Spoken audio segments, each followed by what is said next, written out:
Ubisoft are having a time right now. The company's stock is in freefall. Every major game of the year so far has tanked or notably underperformed. They just recently pulled Assassin's Creed Shadows from the Tokyo Game Show at only a few days' notice, cancelling press appointments alongside, and an internal investigation has now been launched from the top down to figure out how the F it got this bad. I'll recap bits and pieces of the year overall to give you an overview of how we got here, but mainly I've been in touch with multiple employees across Ubisoft, current and former, that paint one hell of a picture of what it's like day to day working for a company that simply cannot decide what to focus on. So how did we get here? Well, firstly, January saw Prince of Persia: The Lost Crown massively underperform, with reports saying it only brought in around 300,000 copies. This was a stark contrast to the multiple millions of copies the likes of Sands of Time, Warrior Within, or even the 2008 reboot got back in their day. This was also right alongside Ubisoft's director of subscriptions, Philippe Tremblay, saying customers should get comfortable about not owning their games, like we once did with CD and DVD over time. Whilst there is a point there about digital purchases being increasingly popular,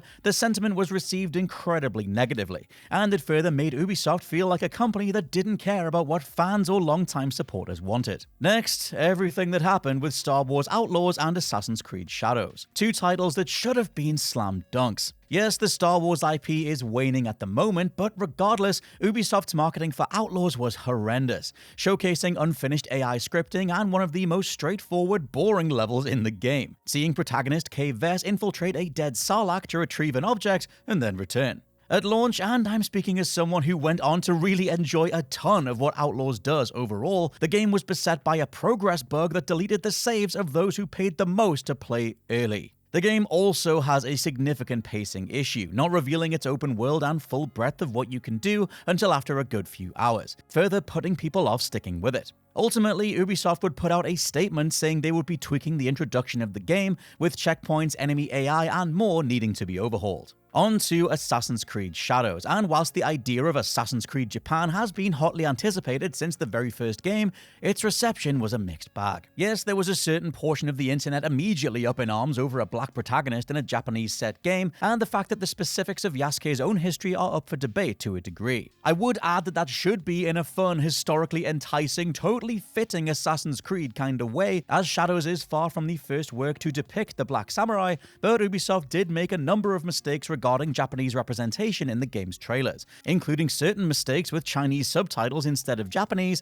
and errors regarding the accuracy of things like tatami mats, or even parts of the game's weather system and which food should be in certain screenshots. All of this led to a considerable controversy or negative set of talking points surrounding the game, with Ubisoft officially addressing the matter in July. Aimed at the Japanese community, Ubisoft noted that we have put a significant effort into ensuring an immersive and respectful representation of feudal Japan. Our intention has never been to present any of our Assassin's Creed games, including Assassin's Creed Shadows, as factual representations of history or historical characters. Instead, we aim to spark curiosity and encourage players to explore and learn more about the historical settings we get inspired by. Assassin's Creed Shadows is, first and foremost, designed to be an entertaining video game that tells a compelling historical fiction set in feudal Japan. Our team extensively collaborated with external consultants, historians, researchers, and internal teams at Ubisoft Japan to inform our creative choices. Whilst this did quell things to a degree, Ubisoft then pulled Assassin's Creed Shadows from September's Tokyo Game Show at only a few days' notice,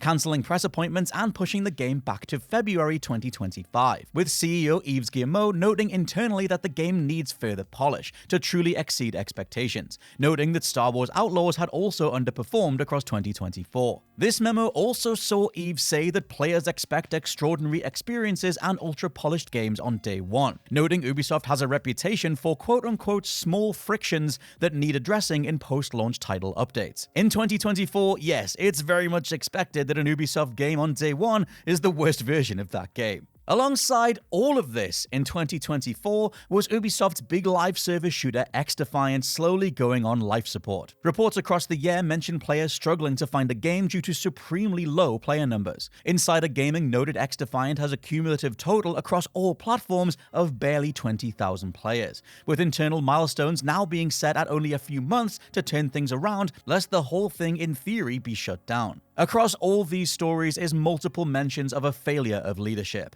an occasionally toxic working environment, and at time of recording a full-blown strike by developers over everything I'm describing right now and more. To now bring my own sources in that further elucidate just how bad things have gotten, which again will remain anonymous for obvious reasons, one stated, "I think across Ubisoft there is a distrust in upper management of the company. Too often it's painted like Ubisoft's failures are down to the dev teams, but unless there's significant changes at the top, things will never change. Ubisoft has some of the most talented devs in the industry, but they're underpaid, overworked, and the message is always you need to do more. But what's happening at the top? A bunch of out-of-touch rich people chasing trends with an antiquated editorial system, making bad decision after bad decision. All these things that are happening are the result of half a decade of incompetent leadership. Yves Guillemot's vision for Ubisoft shifted every single year, which is ass backwards because you can't release high-quality games in the space of 12 months. Another source noted that at one company-wide meeting, the goal was to make quadruple-A games that rival the likes of GTA, Red Dead, and Sony First Party. Another year, it was free-to-play live service games, and another, it was mega brands. Yves Guillemot's vision changes like the weather, and the bleeding of high-quality talent through layoffs and people deciding to leave has already resulted in skills and knowledge being lost. It's why, despite Ubisoft being a company that produced Splinter Cell, Ghost Recon, The Division, and Far Cry,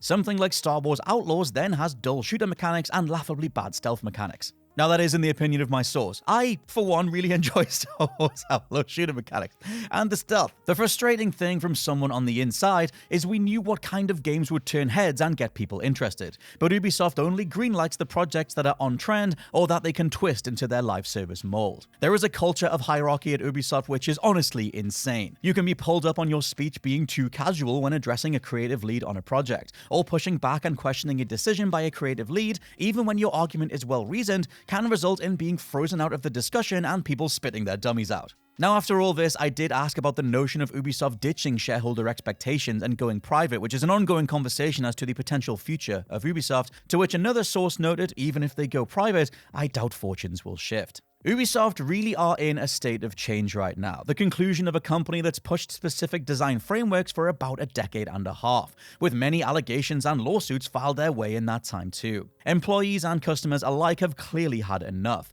and though personally I think it's a shame because all the former's hard work can't be celebrated further, I really do think Prince of Persia Lost Crown and Star Wars Outlaws are some of their best games in years. All of this simply needs to lead to a positive change for all involved. I'll throw it over to you at the end here to ask about your experiences with Ubisoft over the years. For me, growing up with their work was a fascinating experience. The pure excitement around Assassin's Creed 1, or their take on Far Cry with Far Cry 3, the Ezio trilogy, my beloved Splinter Cell trilogy, and the weird direction the latter franchise took trying to chase the action crowd, replacing the iconic Michael Ironside as Sam Fisher. The twists and turns seem to always figure themselves out though. I truly believe my sources when they say Ubisoft have within their walls some of the most talented developers in the industry.